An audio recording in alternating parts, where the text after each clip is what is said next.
मागच्या वेळेस ज्यावेळेस मी साताऱ्याला गेलो होतो त्यावेळेस तिथली पुरातन मंदिरं बघून आलो होतो.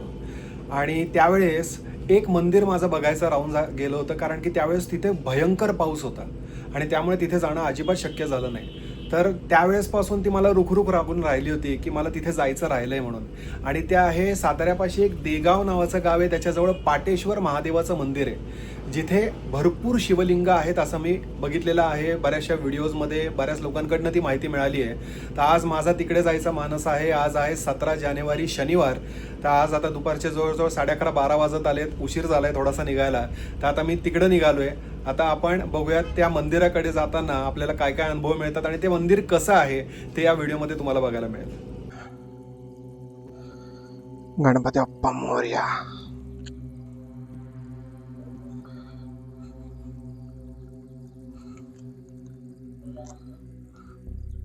पेट्रोल आहे गाडीमध्ये, त्यामुळे गाडीच्या पेट्रोलचा काही विषय नाही आहे.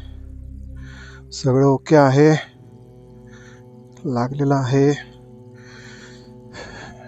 आता निघायचं आपल्याला पाटेश्वर.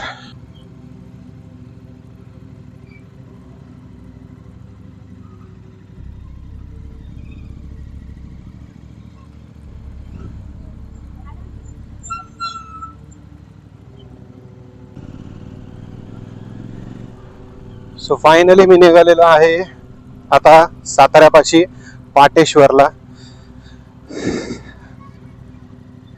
उशीर झाला मला निघायला खरं तर, पण ठीक आहे, हरकत नाही. आमचा 3 हत्ती चौक पुण्यामधला.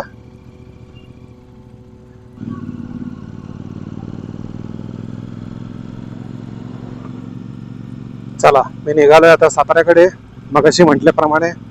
आणि कात्रच्या घाटामध्ये आहे, इथे येईस तोपर्यंत अर्धा तास झाला मला, कारण ट्रॅफिक खूप होती. आता थोडी कमी वाटते ट्रॅफिक घाटामध्ये. पाटेश्वर नावाचं जे मंदिर आहे ना, किंवा तिथे जी शिवलिंग आहेत, ज्या गोष्टी मी बघितल्यात व्हिडिओमध्ये बाकीच्या लोकांच्या आणि सातारमधील काही लोक आहेत त्यांच्याकडनं देखील जे मी वर्णन त्याचं ऐकलंय, त्या पद्धतीनं मला किती दिवसांपासून इच्छा होती तिथे जायची. आज तो योग येतोय, त्यामुळे खूप एक्सायटेड आहे. तिथे जायचंय, दर्शन घ्यायचंय, त्या सगळ्या गोष्टी बघायच्या आहेत. मला खात्री आहे खूप सुंदर आणि अविस्मरणीय ते ठिकाण असणार आहे, जागा असणार आहे.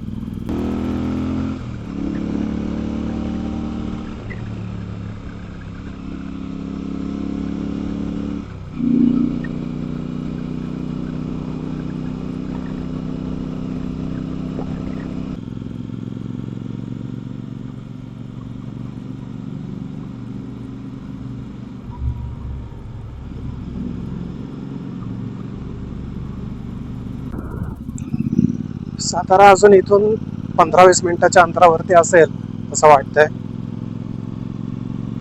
तिथून मात्र आपल्याला रस्ता बघावा लागेल, देगावसाठीचा रस्ता कुठून आहे. ठीक आहे, इथं लिहिलंय बघा.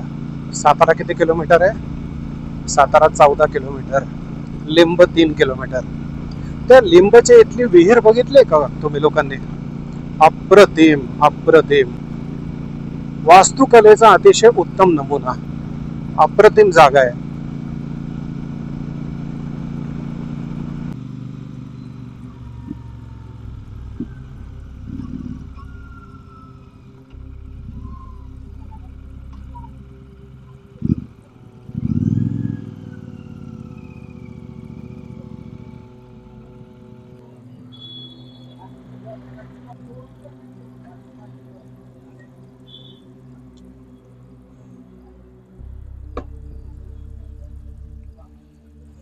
तीन कितना?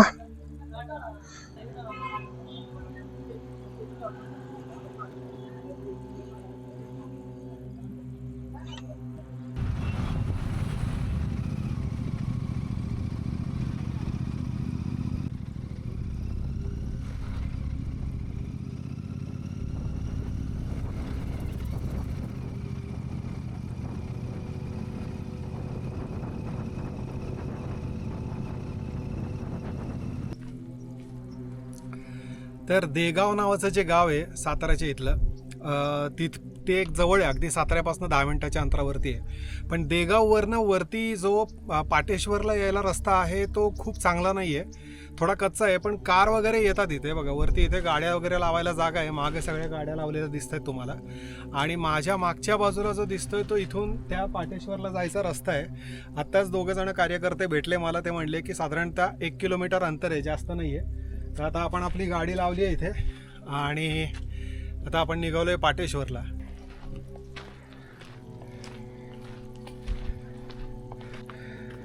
अशा जुन्या पायऱ्या दिसत आहेत.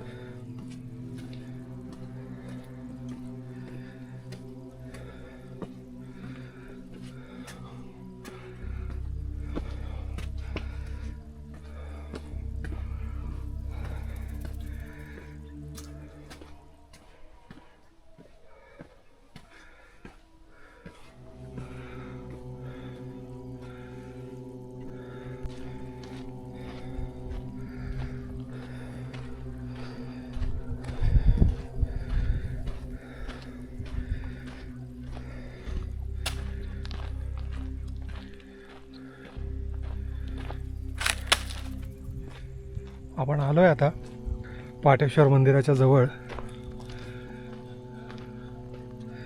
आणि गेल्या गेल्या पहिले हा असा पाझर तलाव म्हणूयात की पुष्करणी,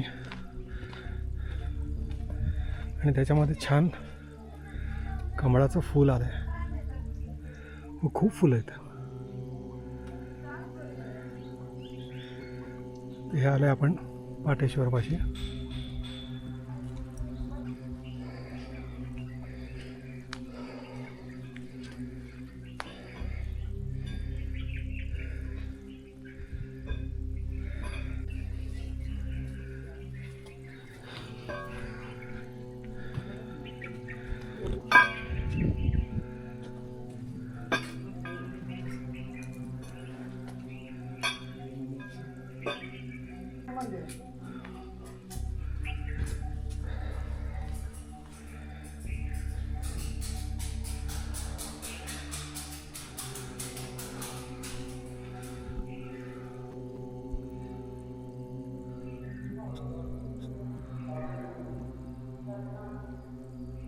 हे पाटेश्वरचे मुख्य मंदिर आहे. हे कार्तिक इथून वर स्वामींचे गेलं ना मंदिर असं, आहे. तिथं कार्तिक स्वामींचे मंदिर आहे. आणि इथून आणि बाहेर गेले की ते दत्तांचे दत्तांचं मंदिर आहे. ओके, पावलं आहे तर तसे. इथे बघू शकता की ते वरती जिथे सूर्यास्त होते तिथे कार्तिक स्वामींचं जुनं मंदिर आहे. हे पाटेश्वराचं जुनं मंदिर, मुख्य मंदिर. आणि या दरवाजापासून मागच्या बाजूला गेल्यानंतर दत्तांची पावले त्या तिथे चाफ्याच्या झाडापाशी. मुख्य पाटेश्वर मंदिराच्या अलीकडून खाली जो एक मठ आहे त्या मठाच्या बाजूने एक रस्ता जातो, आणि त्या रस्त्यापासून पुढे आल्यानंतर आपल्याला अशी मंदिरं लागतात. आणि इथे असंख्य शिवलिंग आहेत, तेही वेगवेगळ्या प्रकारची शिवलिंग आपल्याला बघायला मिळतात. इथे आतमध्ये अशा पद्धतीनं असे जागा आहे. इथे आपल्याला एक नंदी दिसतोय, मारुती आहे, आणि इथे एक मोठंच्या मोठं शिवलिंग आहे. तुम्हाला अंदाज येणार नाही आतमध्ये किती मोठं आहे, पण पूर्ण पाण्यामध्ये अत्यंत मोठं शिवलिंग आहे. हे कमीत कमी मला असं वाटतं 6 फूट हाईटचं असेल, 5 ते 6 फूट, आणि आडवं 15 फूट असेल.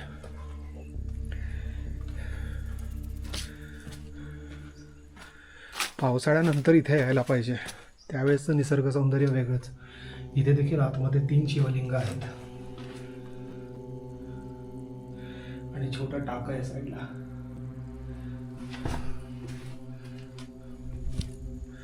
त्यानंतर इथे एक मोठ्याच्या मोठं शिवलिंग आहे.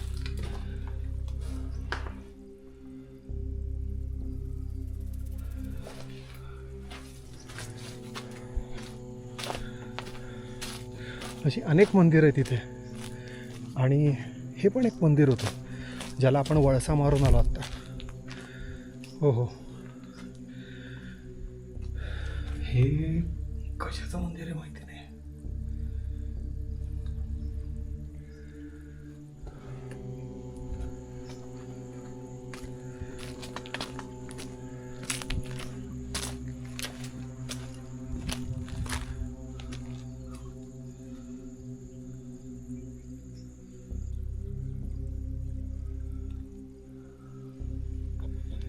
इथे पण एक शिवलिंग आहे.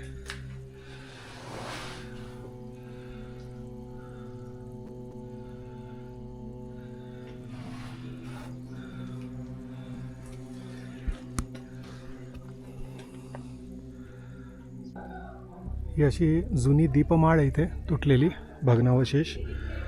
आणि ही अशी एक छोटी गडी आहे. आणि या गडीच्या इथे बाहेर नंदी दिसतोय आपल्याला. आणि या नंदीपासून आतमध्ये गेल्यानंतर शंकराचं मंदिर आहे, महादेवाचं मंदिर आहे.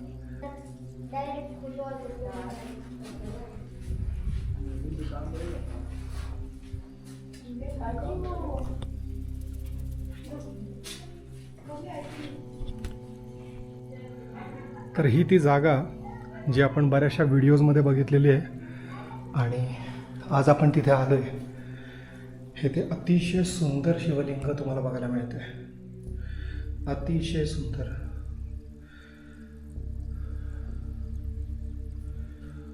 इथे मागे देखील वेगवेगळे देव आहेत, देवांच्या मूर्त्या आहेत. त्यानंतर इथे देखील शिवलिंग आहेत. आणि ह्या शिवलिंगाला तुम्ही बघताय का, 3 होत्या, 1 2 3, एक निघाली इथले.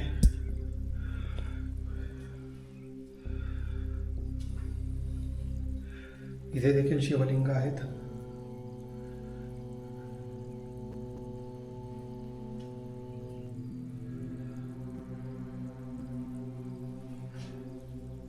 हे देखील एक शिवलिंग आहे. आणि आता आपण ह्या बाहेर जाऊयात. बाहेर आल्यानंतर इथे देखील एक शिवलिंग आहे, चतुर्मुखी शिवलिंग. त्याच्या शेजारी इथे एक आहे, हे देखील अतिशय वेगळं आहे. इथे बघा, हे एक शिवलिंग आहे. आणि या शिवलिंगाच्या मागच्या बाजूला अजून एक शिवलिंग आहे. ही 2 शिवलिंग दिसत आहेत, एका मागोमाग एक. आणि या शिवलिंगाच्या इथून एक खिडकी आहे, अंधारात नीट दिसणार नाही. माझा हात दिसतोय, या हाताच्या इथून पलीकडे बघितल्यानंतर इथे देखील 2 शिवलिंग आहेत शेजारच्या खोलीमध्ये. बाहेर येताना इथे देखील शिवलिंग आहेत. आणि अशी शिवलिंग मी आत्तापर्यंत कधीही बघितलेली नाहीत. हे कमळाच्या पाकळ्यांसारखं आहे आणि ह्याच्यामध्ये शिवलिंग आहे. आता इथे अजून एक समोरच्या बाजूला जागा आहे, इथे बघूयात काय आहे.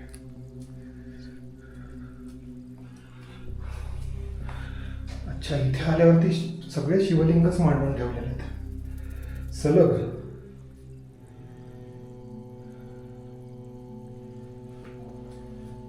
हे अशा प्रकारचं शिवलिंग बघितलंय कधी?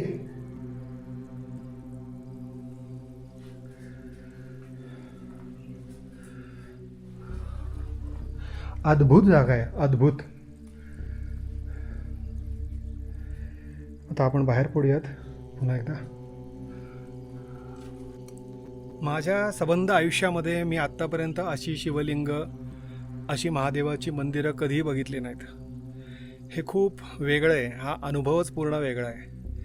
हे कळतं की याला काय इतिहास असू शकतो, किती पुरातन ही शिवलिंग असू शकतात, ही जागा असू शकते.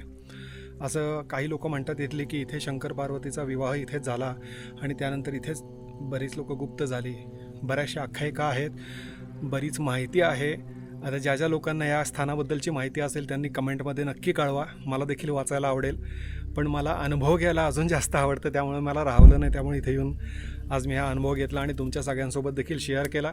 आता माझा परतीचा प्रवास पुण्याकडे असणार आहे, तर हा व्हिडिओ आता मी इथेच थांबवतो आहे. धन्यवाद. शिरीष कुलकर्णी, श्री श्रद्धा ॲस्ट्रॉलॉजी.